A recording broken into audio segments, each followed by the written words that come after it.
Feeling out of control, feeling a loss of control.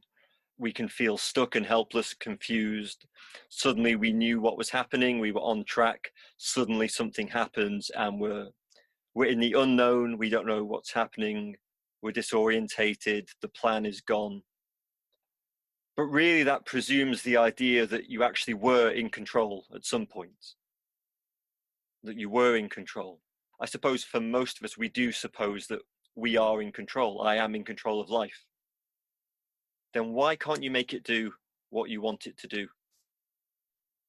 Why can't you? Because if you were in control, you would be able to do that. One thing I sometimes say is that there actually is a way to be in control of everything. So the first thing you have to do is be in complete control of your mind and your thoughts. That's the first step. Only have incredible, uplifting, happy thoughts. Only have them. Once you've done that, you need to really be in control of everybody around you because you don't want them to trigger you. You don't want to have a conversation with someone and get triggered in a negative way. So you now have to be in control of your family and your friends and the people you bump into. But they are triggered and responding and reacting to circumstances around them. So really, you have to be in control of the world.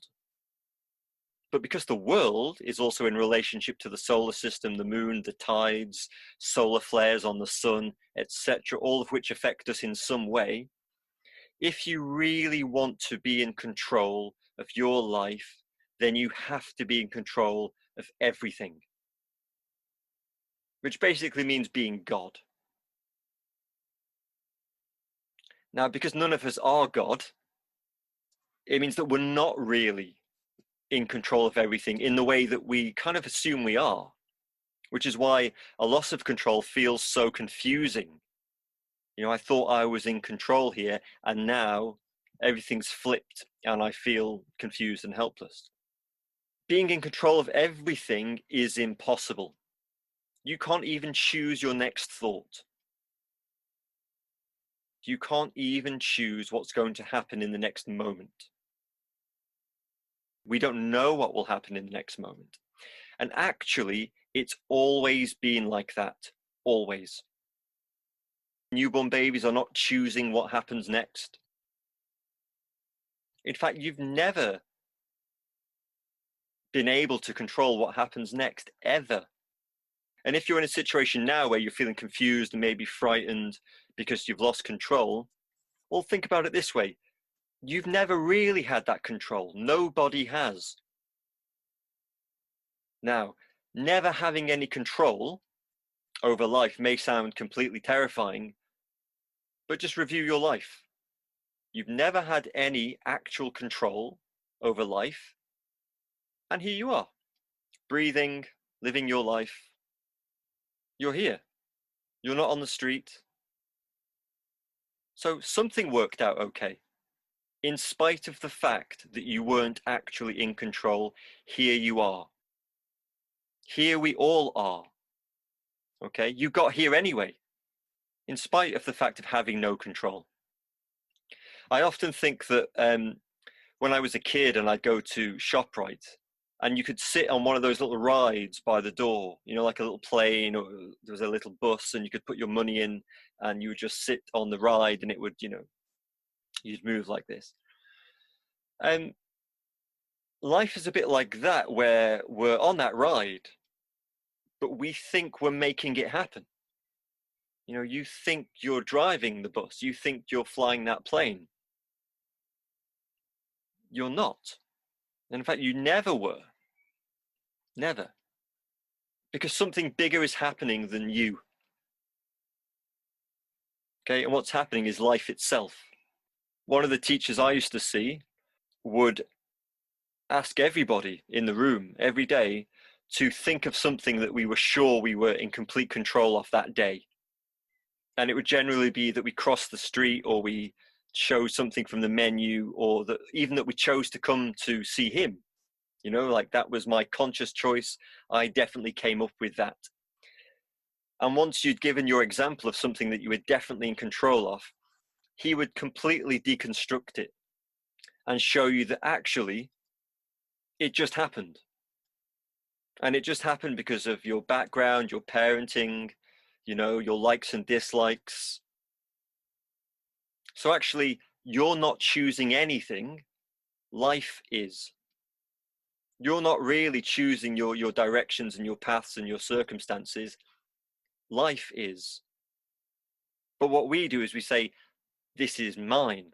I'm doing this. I am the creator. This is all down to me. It might be a relief to find out that it's not all down to you. Okay, you don't have to put all that hard work in. You don't have to keep the ship sailing because it's not all about you.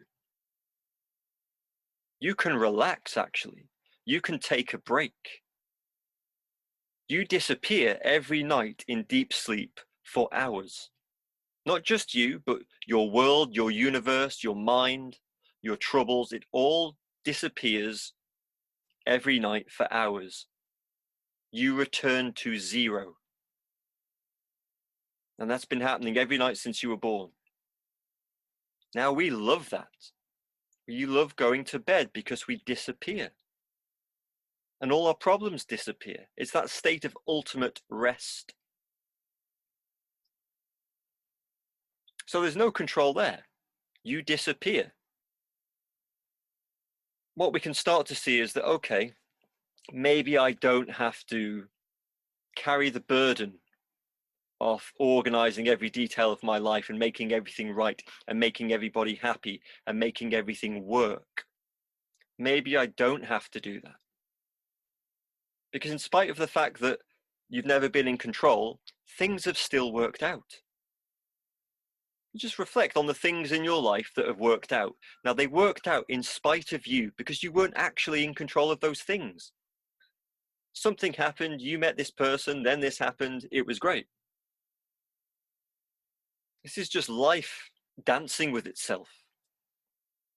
One of the things you get from the practices we're doing is a sense that, okay, we're not actually in control of everything, therefore I don't need to push and aggressively make my life work. That's a bit like aggressively trying to write a spectacular novel or aggressively trying to paint the best portrait or picture ever created. You will be staring at a blank page because you can't just force it. We try and force our lives to happen. If you're an artist or a writer or a dancer, you know the secret is to relax. Take a step back. That's when the inspiration comes. That's when suddenly synchronicity appears or the right circumstance bubbles up. It bubbles up when you relax. I like this example of this famous mathematician, Poincaré. He was working on this equation that's now a famous equation. He just couldn't get the answer. For months and months and months, he was just banging his head against a brick wall because he could not make the answer come. He was just completely stuck. And so after feeling completely stuck for so long, he just thought, okay, I'm just going to leave it. Call it failure. I'm going to leave it. And he went on holiday. He just left it, went on holiday, forgot all about this all-encompassing problem. And I forget where he was, in Europe somewhere. But the second he stepped onto a bus to go somewhere, the whole equation popped into his head fully formed. And he knew in that moment, that's the answer. He didn't have to push. He didn't have to sit there sweating beads to make the answer come. He just had to relax and forget.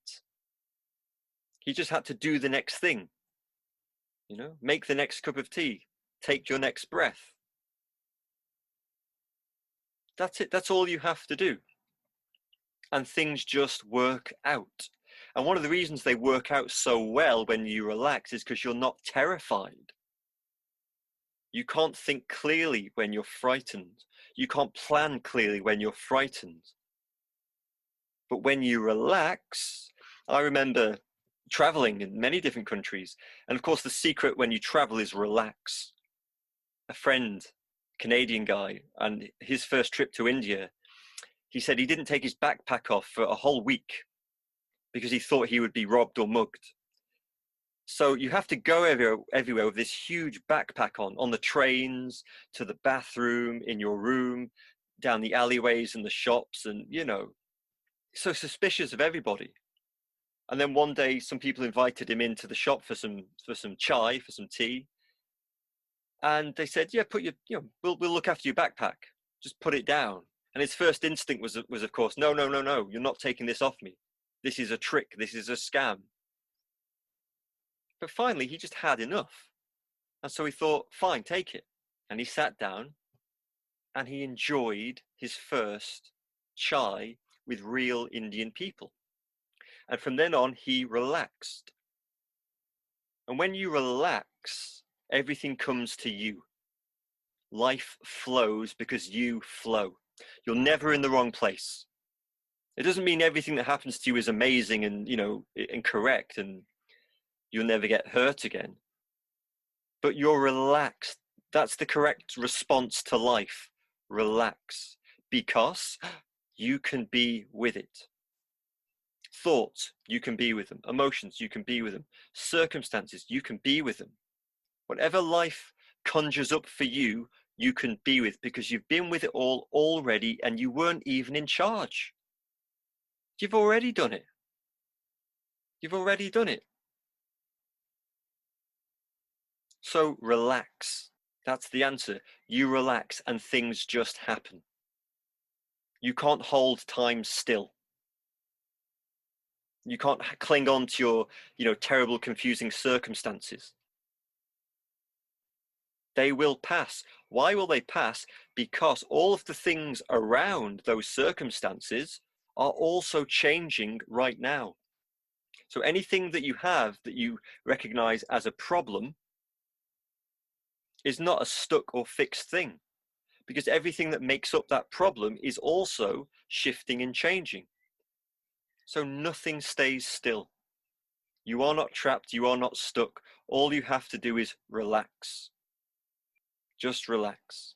And then you'll realize that life just happens.